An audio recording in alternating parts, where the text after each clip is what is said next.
And hello and welcome back to the LPL. I am not Pulse, I am your new host FLICKR, and we made a bit of a substitution, or maybe Pulse just evolved into his actual final form, but as I said, Draco Malfoy on the desk now. I'm still here with Clement Chu. How you going? Yeah, I just witnessed the transformation. It was actually quite shocking. Yeah, Pulse unfortunately feeling a little bit ill, but that's fine. I'm here to step in and walk you through this game. So we are mid-series OMG versus EDG right now, and EDG gave them quite a shellacking. And Clement, you know, during the break we were having this discussion about what is salvageable from OMG's roster? Because on Weibo, publicly the coach said that he's going to be taking a step back, so obviously the support structure behind OMG taking a lot of responsibility for their failings this split. But like, in your analysis, in your opinion, like, where do you pinpoint? Is there a diamond in the rough on the team? Is there something that you immediately shift? Where do you attack first? So, the first thing I would say is jungler. Like, this is a team that was undefeated before Rift Rivals last time around. 3 junglers on that squad. Yeah, and it's not, they're not having 3 junglers because they all have unique personalities and good properties. They're having 3 junglers because they cannot get any of them to work. They can't figure out where to make it fit. And the big thing you look about OMG and where their strengths really lie in, it's still in the solo lanes with Xiang and Icon. Xiang right now still has the 3rd highest solo kill rate in lane. That's pretty impressive, and he's very good on the initiations and the engages. When OMG can play purely toward the top side and just use Xiang and Icon and a good jungler, then I could see that team being very strong, but the jungler. So is this actually also then an extension and issue of draft? Because if you're saying that their solo lanes are strong, like the Icon, like Xiang, then shouldn't it just be a draft issue of tweaking and saying, hey, let's get these guys counter picks? Or if you do give them counter picks, because if I look at Xiang, I'm thinking more of like a role player, not necessarily like the Shy. So is it even worth it to just try to inject adrenaline into their solo lanes and try to get them counter matchups? Well, that's the thing that I don't think is necessarily true. I think on a mechanical level, they're very good, but they're not really like win condition top laners where they're going to be a split pusher and just finish the game for you. You do need to find another win condition somewhere on the map, and that's where SMLZ really worked with the team. You had Icon and Xiang, who were the 2 best distractions. I didn't think Icon was terribly good in the sense that he would really elevated his team to a completely different level. He's not like a rookie. Yeah, he's not like a rookie, but he takes so much attention away from SMLZ and allows him to really grow up into a hyper carry. So I think you're right in the sense that they are role players, and another point to prove that is OMG, they've always had a preference for the blue side. They're not a counter pick team. They just want to get your big tank in the top lane, and he's going to do okay in lane. He's even going to get some solo kills, and Xiang and Icon's just going to pick something that's on top of the meta heap. So role player top lane, distraction in the mid lane, they want to get a front to back type of team fight. I mean, you said, you know, this is why SMLZ was so important to the squad. So then do you have to hone in and focus on developing Chelly? Is this, we need an actually competent ADC for OMG to come back and be another contender for the LPL throne? Here's the thing, I don't think Chelly is even that bad. The problem about Chelly is that he just doesn't fit with his team in terms of teamfight style. If you look at SMLZ as a hyper carry, he was very willing to go forward with his team. He was willing to play in the front lines. OMG didn't run a traditional 4 protect 1. They run with a Kled. So it's a very different composition. The way Chelly plays, however, he needs a lot of protection. He isn't very comfortable going into the front lines, and frankly, he doesn't really have the mechanics to do what the things that SMLZ did. And you also look at the supporting role, 5 is the main initiator of that team. So he's never going to be around to really protect Chelly, and that's where I think that OMG as a system kind of falls apart. They have the pieces that have their own, you know, things that work with them, but they don't fit together. Do you think then that you continue to invest in those pieces, though? That if you see the strengths of Chelly, the promise of Icon and Xiang, the fact that they're still trying to find that correct jungler running Fire Lily in this game, do you continue to develop here, or is this like pump the brakes, we immediately need a roster substitution or some sort of big roster changes between 2018 spring and 2018 summer? They do need roster changes, but I honestly feel like it's just in the jungle. I feel like Shelly's playstyle can't be kind of tweaked. You can't play Tell 5, you know, you need to protect your AD carry a little bit more. It's not about all you going in. Sometimes we can get the new jungler guy or Xiang to do it as well. I think you tweak the jungler, see how it works, and then go from there. Because right now, that's the least amount they do need to tweak. And if they're so invested in their lanes, you can't run around with a jungler that has the lowest first blood participation rate. That's just not acceptable. Okay, final question. If they do find these tweaks miraculously in the middle of this series, get Xiang on a tank, get Icon on some sort of hyper distraction, and get Chelly on a champion that he's comfortable with and people are peeling for him, can they beat EDG? No. Well, you heard it yourself. We're probably looking at a 2-0, but we're going to see it. Casters, take it away.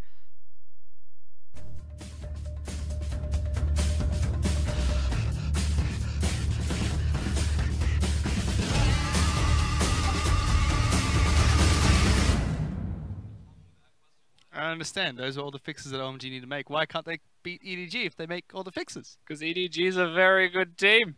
Very hard to beat. I guess it depends, right, on how EDG's form is coming into the second game. And I think the place that we want to start, Fish, is how good EDG actually looked. Well, they looked pretty good in the first match. I mean, we saw that clear-cut strategy from them. They drafted towards it as well. It's only something you can really do if you picked up on the top lane on top of that. And from start to finish, they only made one mistake, which was that one team fight underneath mid lane in a turret. You could do it with Ornn in the top lane. I actually think Olaf could potentially do it as the jungler as well. But they choose to do it for the Ornn. They choose to purchase items for him. And I think that EDG's strategy was very obvious, very clear-cut towards the weakness of OMG. If it's a place where EDG perhaps are at their weakest as well through the jungle role, you may as well empower that. And I think that's what they did. It wasn't direct, you know, like give him the counter pick. It was let him succeed in the jungle by giving him knowledge, knowledge being the power that he needs. Fire Lolly on that Sejuani, he was shut down. I can't really criticize him and say that he had a bad game because it was really EDG putting him down. He's up against his former team. He was the first jungler to try and step into the big shoes that you have to fill when Clearlove leaves the squad. He's still nowhere to be seen. It's still Haro playing for EDG, but we're into the second pick ban phase for EDG against OMG. I think that is why Fire Lolly's playing today and why there hasn't been any substitutes. It's because he's got that, I'm not going to say bad blood, he's got biff. He's got some beef. He needs to squash the beef with EDG, and beating them is the best way to do that. He's got his own little rivalry going on. He's still going to persist here. There's not going to be any of the other junglers seen. Well, just remember, we saw even in that first match, that 7,000 gold behind, OMG still had some sparks of life in them. We're able to try and take it to EDG. Let's see if they can have a better early game in game number 2. But EDG, they've got the Birdman in the top lane. They lock in Swain, Benny out, Vladimir, Gangplank, and Tom Kench. OMG taking a support first. Brom gets locked in with Alistar, Ryze, and Xayah. Yeah, they don't change their bans at all here, OMG. It's still the same 3, just in a different order for no particular reason. Now they will give over the Swains, so perhaps they're comfortable doing exactly that. Xiang may have an answer. Icon may have an answer. Swain's now one of the strongest flexes, of course, that's running around. Summoner's Rift. But they get the priority pick of Varus in the bottom lane. So iBoy used it in the last match. OMG had Ezreal banned out against them by EDG. So it seems to be the third pick that EDG would like to go towards, but they lock in Tristana instead. And with the Tristana, the Alistar is unfortunately already banned, so you have to question what they'll be looking towards as their next pick. I personally would still want to see that Leona, but I wouldn't be picking it now. Into a Brom Varus. Very gutsy play from EDG if they decide to go towards it. Oh yeah. Let's go forwards. That's what you do. Some crowd control works very well with a Swain. Of course, just anything with crowd control would work a treat. They're going to do it as well. Absolutely. Level 2 all-in bottom lane. Let's go. Leona gets locked in for Mako. Swain still a flex pick for EDG, so they haven't showed their hand yet. Let's see what OMG decide to pick up last, because they'll have the last pick as well. Now, when we're looking towards the next pick here for OMG, it's a matter of preference. They usually will ban away mid laners from scouting their second ban phase. They can prioritize a jungler, which is what I would prefer the most, knowing full well that EDG have not locked one in themselves. That is a place that they can try and exploit Haro. Olaf ban, an easy option for them. Sejuani gets locked in for Fire Lolly, so they get the Sejuani Brom combo. It's also very true. And this was the champion that Fire Lolly got shut down on when Haro was playing Olaf. But as you mentioned, they get the first ban hit. Let's see if they start banning out Haro's pool, and they do. Olaf, straight away taken off the board.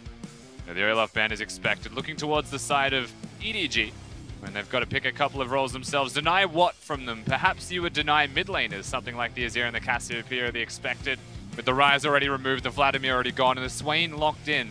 Whilst it's still a flex, I would expect that it goes towards Scout. We'll have to see which direction they want it to go, because the Talia is still there. And in a perfect world scenario, if I had a choice for EDG, I'd still want to give him Talia and just put the Swain top lane. And we've seen more Swains top in the LPL, from what I remember. Even on 8.4, we saw it played in the top lane. I think that was why, though. It was 8.4. He was only really viable as a top lane, and we're seeing a lot more of him mid lane at the moment. OMG still think it's going to go to top lane, though. They ban out Orianna. They don't want Scouts to pick up that champion here. I think that ban from EDG indicates where the Swain's going. Yeah, Talia being banned out in the mid lane. Targeting Icon, so it should be a mid lane Swain, we expect. There's still the Cassiopeia as an option, however, for OMG on the opposite side. The Galio is also another champion you could be looking towards. Again, now which lane do they pick towards? This is the second time we see EDG go towards a flex pick. OMG have to choose. Do they want to pick their mid lane first? Do they want to pick their top lane first? This time, they're going to give the mid lane pick to Icon first and allow Seyoung that counter pick. Yeah, and they legitimately empower Icon this time. It's a pleasure to see, of course, if Icon is able to ever get an opportunity to shine. He's one of the superstars of our league that is no longer going to be considered such a thing, unfortunately, with his recent performances. But he has the potential always there. So that's what we look towards with the mid laner of OMG. But this is something we see EMG do... Oh, EMG. EDG do all the time. What's the M stand for?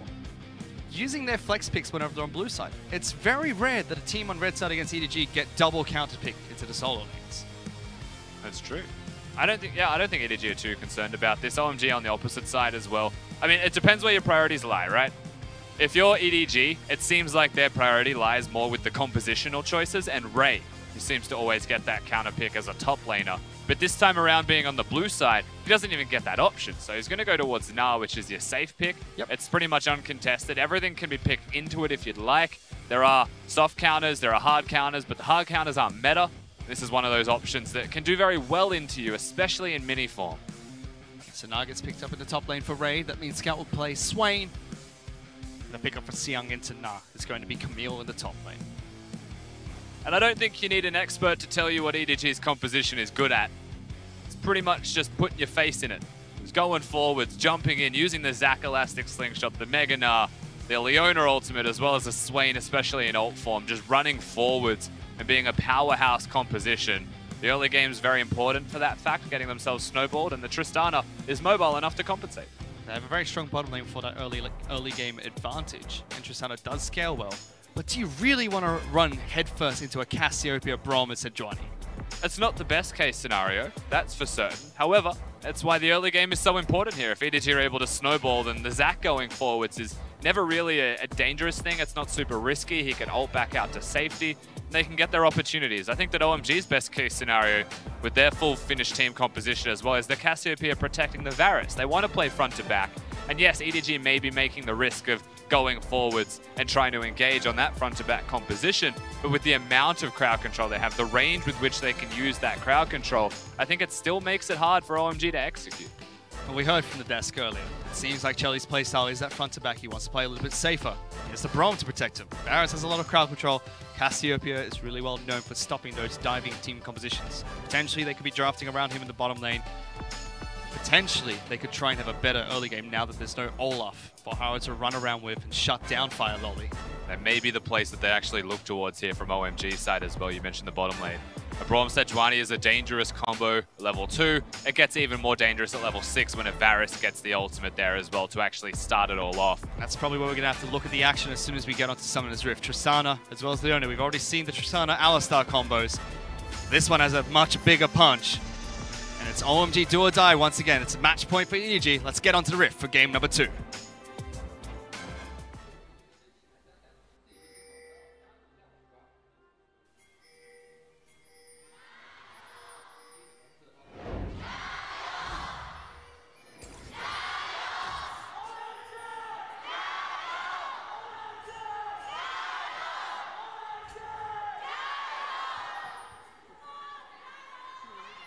It's just too much passion.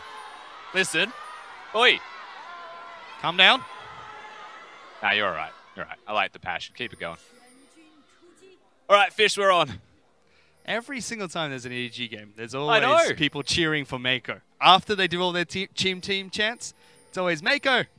He's got a massive grouping of fans, a massive collection of fans. EDG just across the board, dude. They celebrated one of the birthdays the other week. I believe it was Ray. Ray's birthday. And they all actually just went to EDG's house and had a cake out the front. On top of that, at the Shanghai Arena, the Super Brand Mall, every single LCD screen in the mall was a video PowerPoint presentation just celebrating Ray's birthday. And we thought EDG might have done that. No, it was their fan club. Ray's fan club made that for him. A lot of big fans. EDG, and we have kicked off the game. We've started with a fairly traditional double lane leash for OMG on the opposite side. However, Zac has not. So we've already seen a bit of a shift as the early game starts. And from this position, you're looking towards how Sejuani reacts, in my opinion, anyway. You know a lot of presence will be on the bottom side. A Leona and a Tristana want to push. They want to pressure you. And the Braum's very dangerous to gank 4 as well. So Sejuani could be down there. And I wonder if that's why Zac has pathed this direction. So that's why we have to look towards FlyLolly and where he's going to go. So Resolve, Tree, Sejuani as well being picked up for FlyLolly here. Has that zombie ward. No early wards being placed down by EDG, like game number 1, where they're able to take the red buff away from OMG. Domination in the secondary tree, seeing far more often now, even from solo laners without the zombie ward going for the added healing. So ultimately, it's just the new secondary way to go, it seems. Right now, as we continue to look just that little bit further, FlyLolly path towards top lane. He could get himself a gank off, and it may mean that he wants Xiang to start snowballing the early game off. It'd be unexpected, to say the least. Ray may not be prepared for it. They're going. Ray has to be careful here. FlyLolly is right behind Na in mini form, so does have to hop away, going for that gank. Camille's going to try and walk up as well. Charge doesn't connect, but they slow him down. He's forced to flash away. Camille jumps in. Nope. Oh. Dashes him straight back out.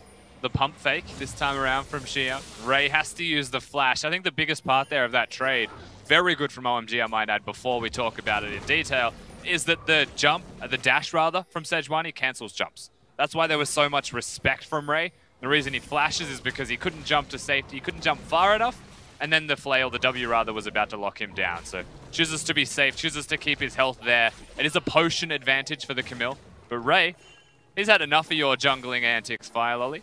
Decides to go for a fight against Sejuani, denies FlyLolly the opportunity to take Gromp away. Something Haro was able to do while Sejuani was in his jungle. Checking with the bottom lane, no action early on from EDG. Mako as well as iBoy just pushing this lane in, keeping Chelly and Maestro underneath their turret. Yeah, the conscious efforts to push. Haro could currently be doing his Raptors and moving towards Krugs, but he was looking, it seems, towards an opportunity in the middle lane. Now, that was wasted time, but it is time where Scout is able to get himself a nice little advantage in that middle lane, though he's out of mana now. He's out of mana. He was able to get a trade against Icon. Icon still has a decent amount of mana for himself. FlyLolly's going top lane again. Ward is still there. Hasn't expired just yet. Risky Ray business from FlyLolly. Camille should be the one to start this one off with a hook shot so that she can close distance. Ray is playing so safe that I don't know if they're even going to be able to traverse such a large area. The ward expired, so Ray is not sure. But he knows something's up. Look at the way he's playing. The wave's pushing back towards him. He honestly has no reason to step forwards right now besides boomeranging the cannon. It's the only thing you might see from Ray in the next 10 seconds. But this is good from OMG. Something that was touched on the desk was they need to get Xiang and Icon in winning lanes. Xiang's doing well in the top lane thanks to the help from FlyLolly. Icon's doing fine. He's got the question is the here. bottom lane though. Gank comes in. Leona jumps in as well. Xenoblade follows through. They slam them together. OMG's Chelly's gonna fall. First blood picked up by iBoy, but teleports are coming to the bottom lane. Is that the second kill? Yes, it is. Now Xiang's the one that's in trouble. His jump gets interrupted, still trying to chase him down. Johnny comes down. OMG trying to turn this one around. iBoy jumps on top of them for the slow. Still gets locked down. Teleports into the bottom lane. Haro slams 2 more together. Xenoblades in. Mako gets that kill. Xiang's in trouble. Forced to jump away. And EDG win the fight bottom lane. From the moment I saw the Camille teleport complete, you just have to sit there and wonder why it was happening at all. But then finally comes in. You're feeling it. You're like, okay, OMG. They're looking for the counterplay. They may have what it takes to make this work. But then Ray comes in as well. And there was just so much strength available from a Leona, from a Zac, all of the crowd control, and Tristana being able to jump constantly and reset. And when you take stock of what's just happened down in that bottom lane, that is a 2-0-1 BF saw Tristana at 5 minutes into the game. That's a disaster. I think this is Common's point. You give OMG the tools they need to win. You give them a winning mid lane. You give them a strong top lane and the attention of FlyLolly. That's okay. EDG will just go bottom lane and force you to fight them there. Almost expected in this game as well, based off the draft. Mako, he's got Mobies. He was sprinting. He's still going because Haro jumps in as well. Everyone is here. Miasma goes down. Xiang's looking for this fight. But Scout, he has his ultimate available. Haro is very low. FlyLolly's looking to try and jump back into this one. Charges towards Mako. Locks him down first. He just gets stunned in return. Scout pulls him back, gets some damage. OMG, they keep going for these skirmishes, but EDG always beat them to the punch. OMG are always reacting. They're not actually taking the first step. They're responding to EDG, and a Moby Boots Leona is always going to be their first. And unfortunately for EDG, they all just missed. But still somehow as the end result of that trade, it's not a bad thing in the end. Bottom lane, a little bit zoned, but he's still pretty fed, especially once Leona comes back to lane. They're going to be very powerful as the 2v2 goes. And mid lane, they get the Cassiopeia ultimate, they get the heal out of him as well, and no summon is expended for that. It's still a very good trade. EDG have put themselves at about 1,000 gold hits 7 minutes into the match. So it's not as devastating as game number 1. And we already saw in game 1, OMG 7,000 gold behind, were able to team fight quite well with Chelly. However, the gold now is on iBoy. And he can carry games for EDG. We've seen him do it before. Oh yeah. He's the kind of player that will just be able to 1v9 if need be, especially when he is fed. And Tristana, one of those few good champions to do exactly that. We'll have to continue to watch iBoy as he goes throughout the rest of this game. The other place as well is that Ray was having a pretty bad experience at the start of the game. Yep. But by being able to contribute bottom lane, by having Camille down there for such an extended period of time, it's caught him up just a little bit further. It's not ideal for him, of course, in the top lane, but he's okay. He's got the ninja tabbies. That's going to mitigate a lot of the damage that Seong can dish out. Seong is still controlling the wave well. He's still holding it off his turret. He still has the advantage in the top lane. He's even a level up over Na, so that could be still another point of attack for OMG. But EDG are all focused on this bottom lane. Haro looking for ganks in between the turrets. Once again, match number 2 is exactly the same as match 1. EDG denying multiple waves away from OMG's bottom lanes. Haro was spotted for just a second. There was a shimmer of a Zac blob coming out of the bush when he used the blast cone, but OMG would have known that anyway. The Sejuani also rotates down towards the bottom lane in an attempt to prevent any kind of dives. And this is on vision as well, so Icon's very aware. EDG are just forcing. They're looking, and there's one lapse in vision, one mistake from OMG, then the ults are used and they'll try and punish you. But so far, there has been vigilant ward placements from OMG in an attempt to defuse any of these engages. Which you think would be expected for these two team compositions. EDG looking to try and force early game fights to snowball ahead so they can run that front-to-back comp.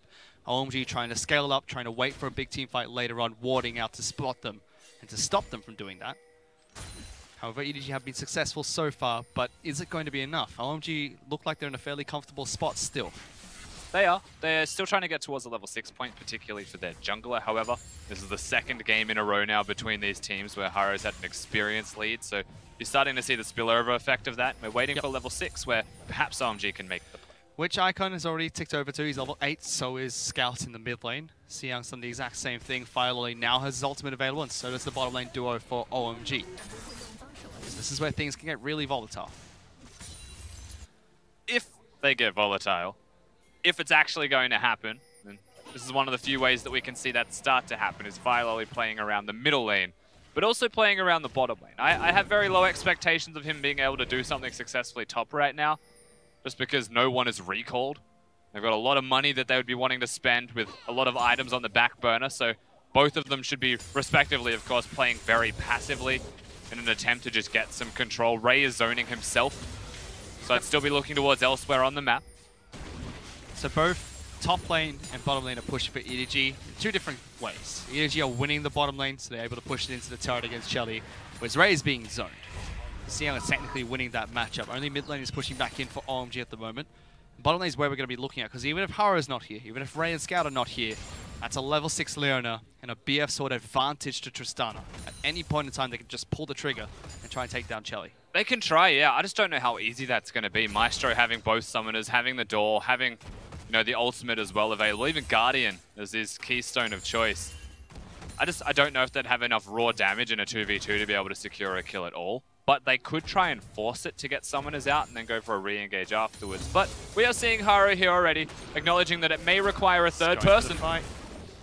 Forces a flash out of Chelly, and they try to turn this one around. Sejuani's on her way, but she's only midway through the river. Jump forward from iBoy. He's exhausted. Locked down. Does he have a second jump back out? Yes, he does. But there's FLICKR. Can he get that kill? iBoy's in trouble. Hail of arrows misses from Chelly. iBoy heals. He's going to get charged down. Forces a flash. Jumps over the wall. FLICKR follows through. He is going to fall for this.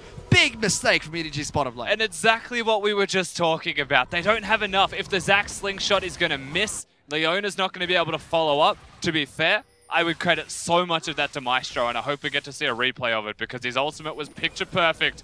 Cancelled a lot of things. Here they go again. Haro's trying to jump back in, kidnaps Chelly as well as Maestro underneath the turret. Haro picks up that. Mako gets the second one. What the heck is going on? No one expects the tank combo to come back to bottom lane a second time. Able to kidnap him under the turret, secure themselves the 2 kills. That was nice from EDG. That was actually very good from them to be able to do that. We get to watch this one, because this is prettier. To watch the pretty stuff. It's great. It's just good. It's nice. There's not much you want to say about it. I like it. It's a good gank. They're going again. It's the tanky combo trying to take down Fire Lolly. Instead, they get a control ward for their troubles. It's all pressure. Blue buff is where they're also looking towards, but I believe that Fire Lolly now with the control ward in the bush will be able to defuse that. Yep. Icon rotates over. Will be able to pick up blue buff for himself. EDG through the skirmishes bottom lane have picked up a 2,000 gold lead. And again, it was a bit of an overcommit coming out from my boy. Yeah.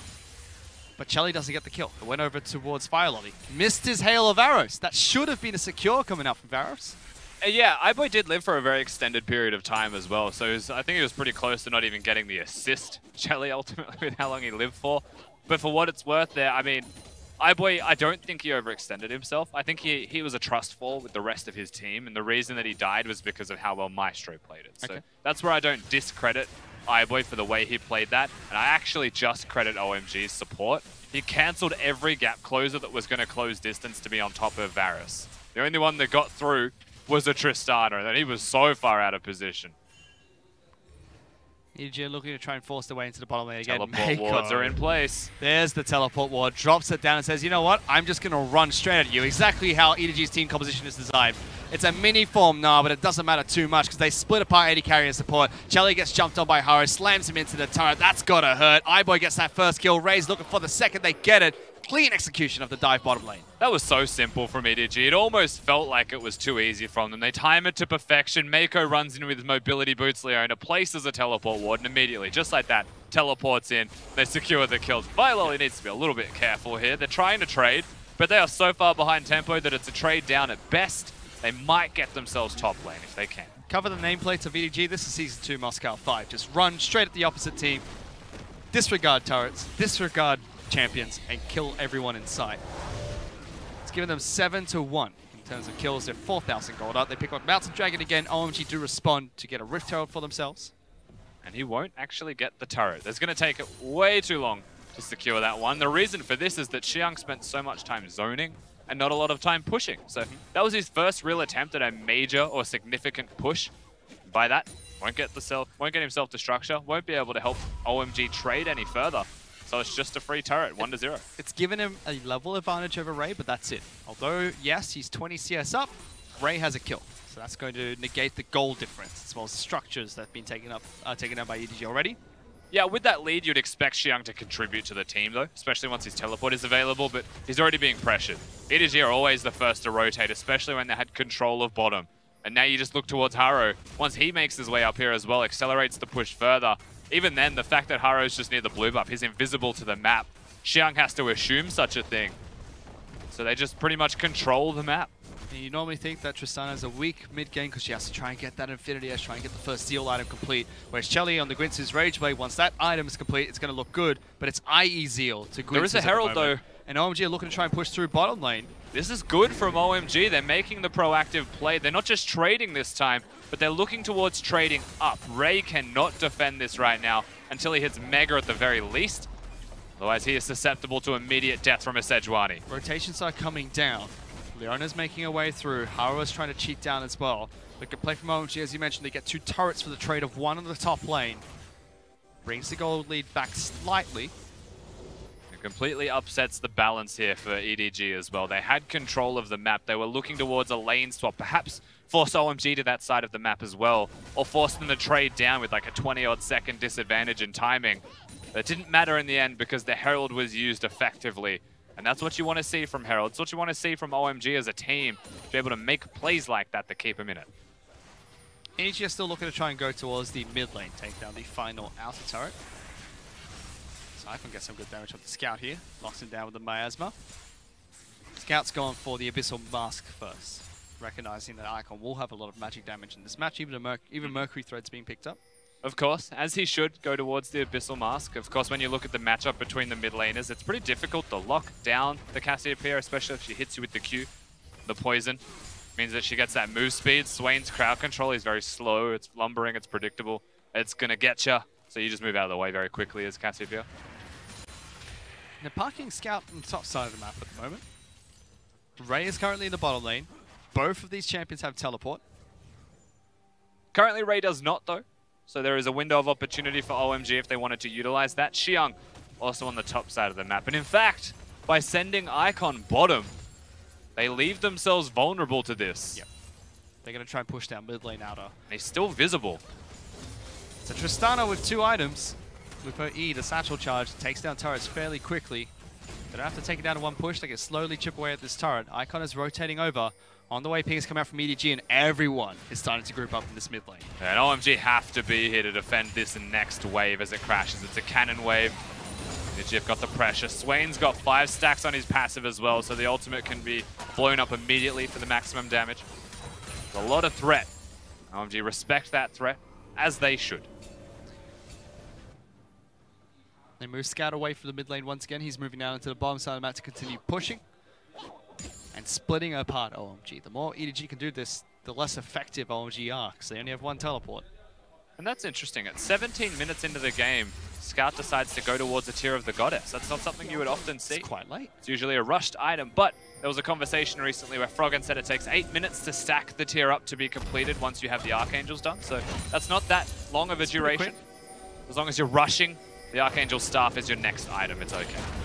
Touch on it later, because it's going to be a skirmish around red buff here, or EDG just like straight up take it away. No, it's not! Jelly snipes it away. Why not? Get himself the red buff. It's not going to do a massive amount of work, but there was a lot of time that EDG sunk in towards trying to take that red buff and control the jungle. Now, they do still have control of the jungle around the Baron area. You can see the wards. The red buff is there for Chelly, and that is nice to have. Well, he was a red buff like you, but then he took an arrow to the knee. Chelly gets it. OMG going to try and take back some control. Not a red buff at all. But the wards coming out from EDG are quite good at the moment, giving them good vision control. Try to steal another jungle camp away from them. Doesn't get it this time. Raptor does reset. But it seems like Icon might be slightly caught out here. Haro does get interrupted by Firelily. Good flash away from Cassiopeia. Oh, they're going. Chelly looking for the fight. Kidnap brings Braum back into the back lines. Maestro trying to survive this one. Scout getting good damage out. Turns on his ultimate. OMG trying to kite this one back. Chelly stepping forward. Locking him down. Good damage. Sion now joining the fight as well. EDG are fairly low. Ultimate being used. iBoy jumps on top of it. Scout, he's going to get taken down. OMG get the first kill. And they're still looking for this fight. Teleport coming in to try and save Zach. We'll keep this Bloblet alive a little bit longer, but Icon steps forward. Haro is going to fall. Ray is mega, but jumps over the wall.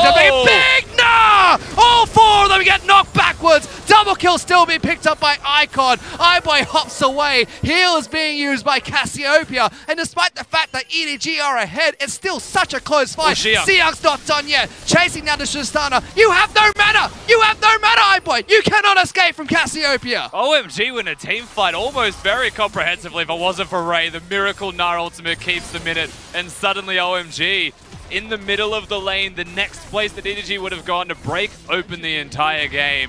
They are thwarted, they are held back, and instead OMG get the advantage. They start to press up and push forwards. Whilst it's still a gold lead to EDG, the number is dwindling, and we're getting very close to an even game. It's 1,000 gold. That's all that separates these two teams. OMG going to pick up an Air Dragon for themselves as well. Go back to base, spend the gold they just acquired. Not many of the kills, actually none of the kills, went over to Chelly there. All of it onto Icon and Seong as well. So OMG start to play towards the top side of the map. Here's that fight again. And it's just so good from OMG in their disengage. This is what their composition excels at. First and foremost, Firelily cancels Zax's going forward, and then they just turn on a dive straight away. They go towards Haro to lock him down. Scout is the person who oversteps here, however. He's standing on Cassiopeia's grounded, and then just continues to walk forwards and gets stunned by the Braum passive, and now he's just caught. Xiang obviously even dodging the Swain's ultimate damage, and iBoy could not push him away in time. And from here, Ray, he accidentally jumps forwards, it feels like, after the teleport completes.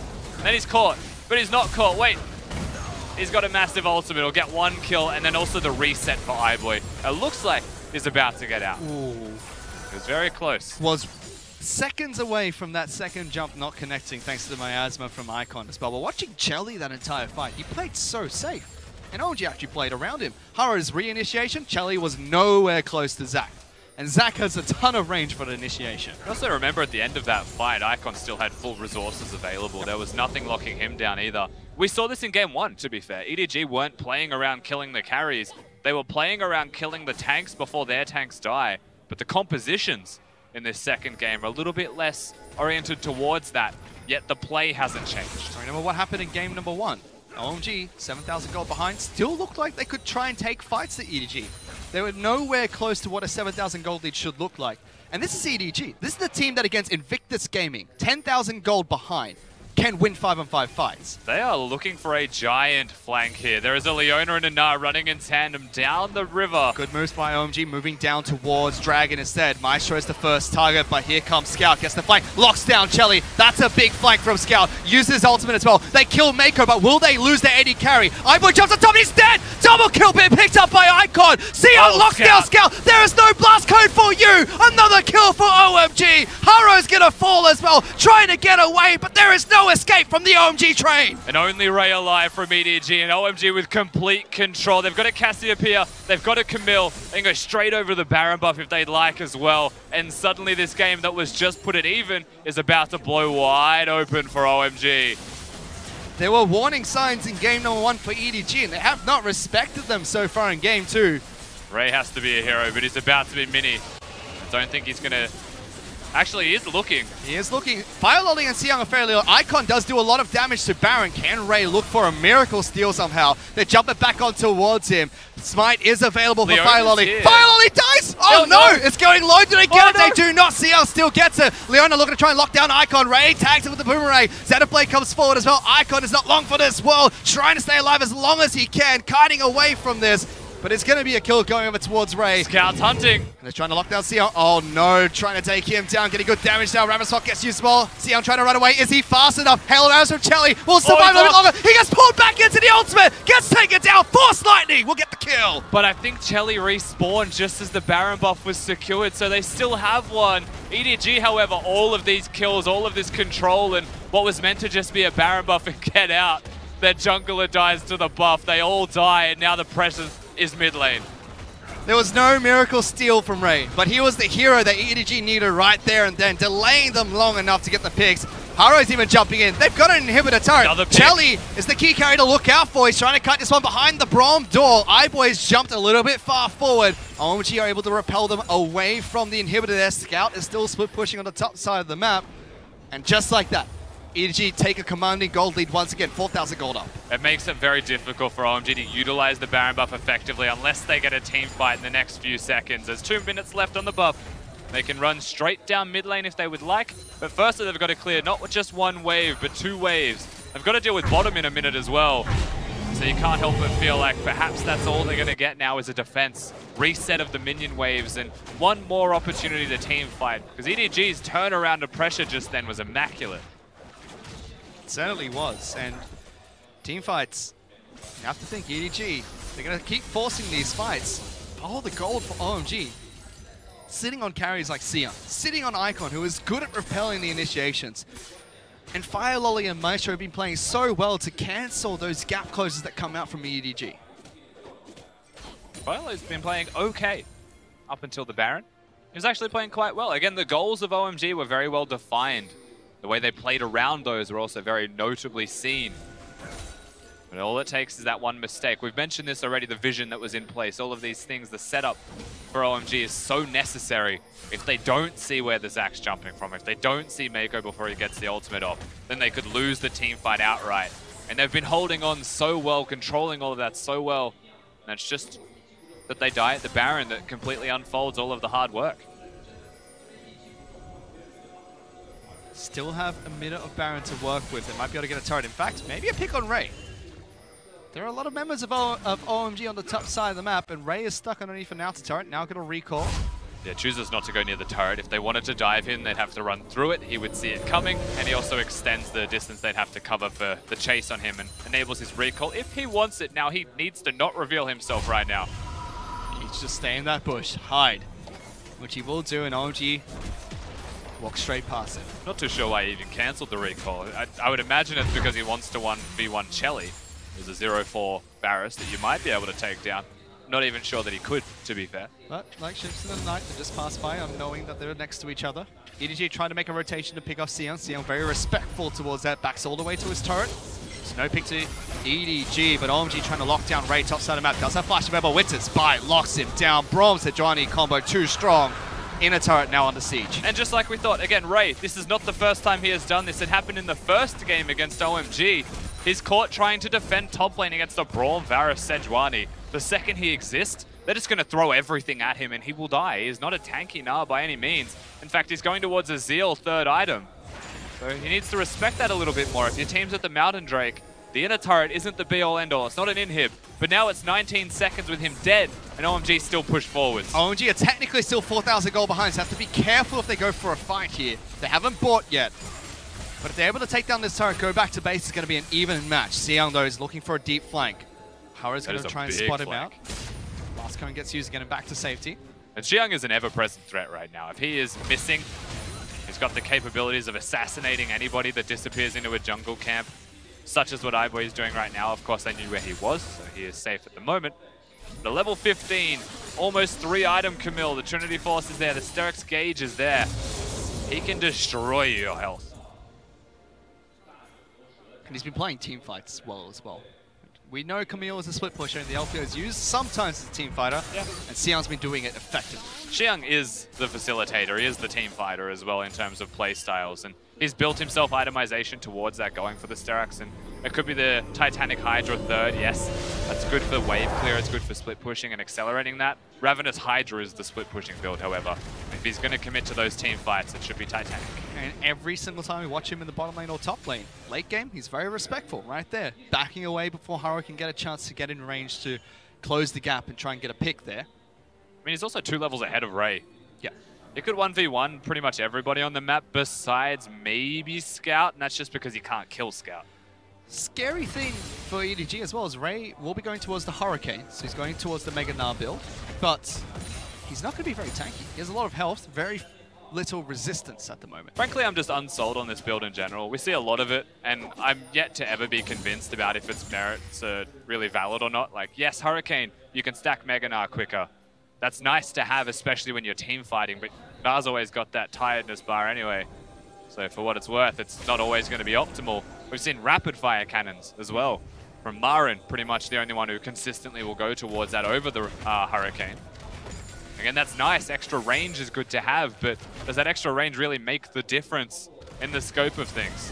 I mean, it could be like an adaptive helm. It could be an item that's defensive. Hurricane's nice to have. Good for cleanup as well, but not very tanky. They do have the pseudo-tankiness of a Swain. They have a Leona and they have a Zac as well. The one thing that I would give merit to Hurricane for, however, is its wave clear.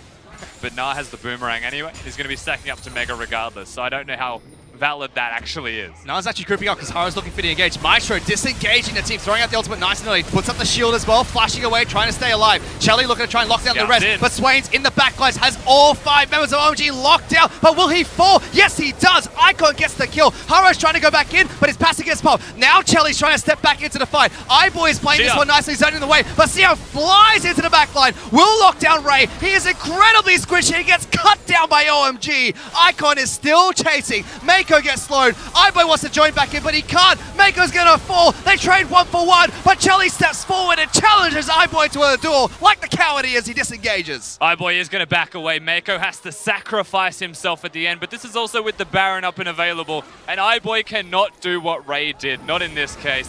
Not with all of the health bars still full, and Chelly and Icon still available, but he's going to try, damn it. He's going to try. He's going to have a crack. He played the fight well. He was trying to zone Chelly away, but Icon jumps straight on top of him. Good use of the rocket jump. Tries to get away. Going for the duel. Dodges one, but it's not enough. Icon picks up the one-on-one, and Baron goes to OMG. They actually stepped into the second one, unfortunately. The fancy feet of iBoy were not enough, but he tried his little heart out to look towards a kill. Maybe just reduce the Baron off one of the members of the team. But now he's dead. EDG, we watched them engage, we watched them go forwards constantly. Ray's here, he's in Mega Gnar, Scouts forwards. All of this looks pretty solid at the start.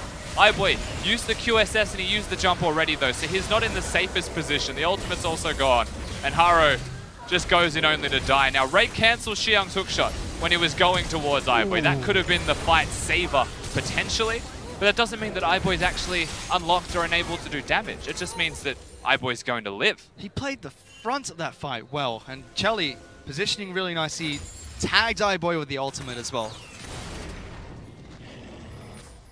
Both AD carries are key players to watch in this game because they're both playing out of their minds at the moment. Oh dear, doing work right now. They are actually propped up to take a game from EDG.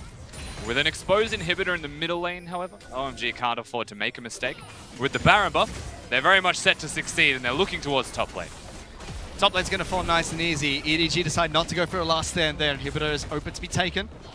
But Swain, Scout, he's on top of a ward. He's been spotted though. Massive flank. Is it going to be enough? Sion looks to try and lock him down. Fire Lolly delaying the rest of the team so they can try and take down Scout first. He's trying to run Just away. dead. Knocked back. Fire Lolly is going to interrupt him as Scout's dead. Tries to flash over a wall. It's going to be enough. Sion finds him. Winter Spider's there, locked down through the Brawn passive. But he's still alive for a while. But finally dead. Massive knock come out from Ray, but it's not going to be enough. Mega trying to lock him down. iBoys run the complete wrong direction. OMG have access to the base. iBoy just decides to not help his team. He wants to assassinate Seong. Now they have to try and defend the base, but the inhib's already gone. That's the second big ultimate that's come out from Ray. All 4 members in the top side of the map locked in the wall, but there was no damage to follow up from EDG. Aro's still hunting here. He's looking for it. He's going to back away. That fight was literally Scout trying his hardest to survive when you've never seen someone so mispositioned in your whole life. And he lived for a very long time. That's pretty surprising. But then iBoy was on a different page completely to the rest of his team. And just like that, OMG, they've got control. They're teleporting. They want the second inhib. Aro says he's going to try and put up a last stand on top of a control board. Has the flank. Does he go for the fight? Ray is going Mega. No Gnar ultimate available though. Seong jumping into the back lines. Maestro is low. Here comes the charge. Aro jumps in. Does he get it? No! Fire Lolly interrupts him once again, and immediately OMG killed the tag. Inhibitor is under siege. Ray tries to jump in the fight, uses the base gate to get over the wall, but he's exhausted by Maestro. Icon gets the kill, and OMG are pushing for a win here. And you'd have to imagine that's actually just going to be the game if OMG want to commit themselves. Baron buff now put on the minions. They want to push forwards. It requires nothing short of a miracle from iBoy and Mako. We said it was do or die in game 1, and this was match point for EDG. They're going for the final fight, and you can hear the crowd in Chengdu cheering for EDG. iBoy's gone. Only Scout is left alive. They might have just done it here, Rossi. This could be OMG picking up a game. They've definitely done it. They're going to pick themselves up the game. They're going to put us to a game 3. Just like that. Finally, they get access to the Nexus. OMG were behind early, but it didn't matter because they team-fighted incredibly well. We're going to game 3, ladies and gentlemen. And no matter how many times you try and praise EDG, they'll find a way to lose a game in every single set they play. But it's still OMG's game to win in this case. They still played it out quite nicely. The team fights were so much better from them this time around. They just seem to just outperform across the board. EDG felt this need to engage, and I would credit a decent amount of that to the draft, to be fair. I think the Cassiopeia pick was fantastic. Viololi played his Sejuani significantly better into a Zac this time around, not going to be the Ola. Forced fights from EDG got them the lead early. Even though it was only about 1,000, they snowballed it into 4. But from there, OMG said, you know what? We can fight the team that is known for team fighting. Even though we're 4,000 goal behind and we can win. It was just so well played by everyone. They were all on the same page. And EDG looked like they had the fights themselves, but there's never enough damage to take down the tankiness that OMG had. You get this feeling from watching that game that it was a lot of individual efforts from EDG, but not a lot of team cohesion, realistically. We saw some big ults from Ray. He was trying to protect iBoy, but iBoy wasn't really working with the rest of his team. He was just trying really hard to outplay people himself. Scout Swain was decent, but it wasn't something that would be a real game changer. And he also still made some very questionable decisions, as Scout is wont to do here and there, especially in the mid lane fight. Just walking on miasma for a few seconds, saying, how do you do, and dying. And credit to iBoy, some of his highlights were bringing back lost fights for EDG, were zoning away players like Chelly. And it seemed to be something they needed in the fight, which is weird, because EDG were ahead. If you are ahead, you shouldn't be the one. The owner shouldn't be on your team to make those highlight plays to try and get back into it.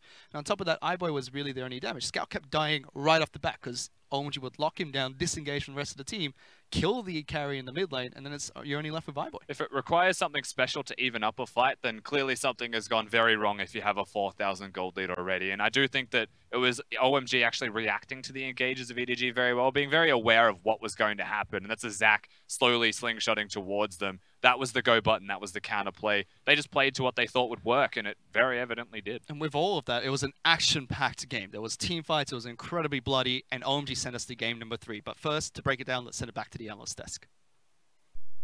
Thanks, guys. And, Clement, I'm going to let you off the hook because you said it was going to be a 2-0, but analysts have very tough jobs because we have to make predictions before we see the draft phase. And once we saw the draft phase, your analysis was spot on. You saw that Swain pick and you said, Scout's about to troll. Yes, I did say, because I understand Scout. I understand him. He's like my brother. What his mentality is, I can go in. How much more damage can I do? And he doesn't work on a Swain pick. Swain is one that you have to read the team fight very well, and you have to finish the team fight from start to finish. Okay, so Scout, I don't like the Swain. Let's go ahead and look at the larger scale draft pick, because it wasn't just the Swain pick. And I want to talk about this idea of systems or shells or whatever word that you want to put on it. Because what's interesting is that you've done a lot of your analysis in the Eastern regions. Yes. So it does have a very different lens from traditional Western analysis. So when you look at these comps, what are you defining as win conditions? And let's start with EDG.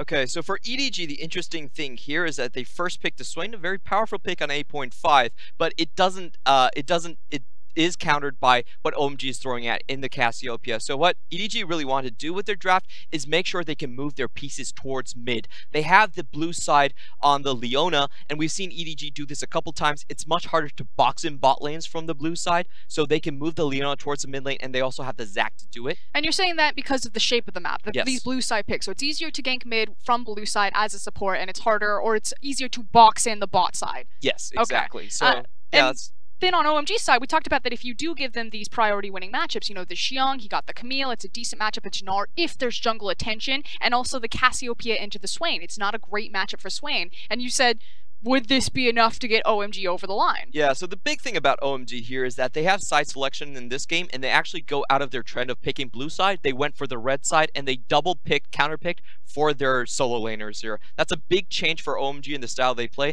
and the way they wanted to play it was basically allow Fire Loli to facilitate his lanes to continue to pressure Ray and pressure Scout in the winning matchups. That's what the idea was. However, EDG had a really good plan into it. Yeah, and so the plan basically was that you see that there is a Braum Varus. Now, Braum Varus are a very difficult lane to deal with. Yes, Leona can be okay into Braum. We talked a little bit about the W's, but frankly, Braum Varus should have the push advantage here. They should be spell flinging, chipping down Tristana, but there was an adaptation for EDG that allowed EDG to get advantage bot lane. Yeah, EDG, they did not start a leash for Haro. Instead, OMG started their leash because they wanted Fire Loli in the top side of the map where he could assist his solo lanes like we just talked about. So essentially, EDG were able to reverse the matchup in the bot lane and get control over the lane. Mako was allowed to roam very early on. And it goes back to this idea of what you've been saying all day, Clement, that if you give EDG enough time to plan out what they're going to be doing, and this is EDG planning from the very beginning. They see the Braum Varus, they decide not to leash the Zac, he gets access, or they get access early to the lane, he gets access early to gank, and then suddenly where EDG shouldn't have a winning bot lane, they suddenly do. This pretty much decided the first 20 minutes of the game. They get the gank off first, and then Camille follows up with a completely unnecessary teleport. They lose the bottom lane quite hard, and we can just see EDG snowballing off of that again and again.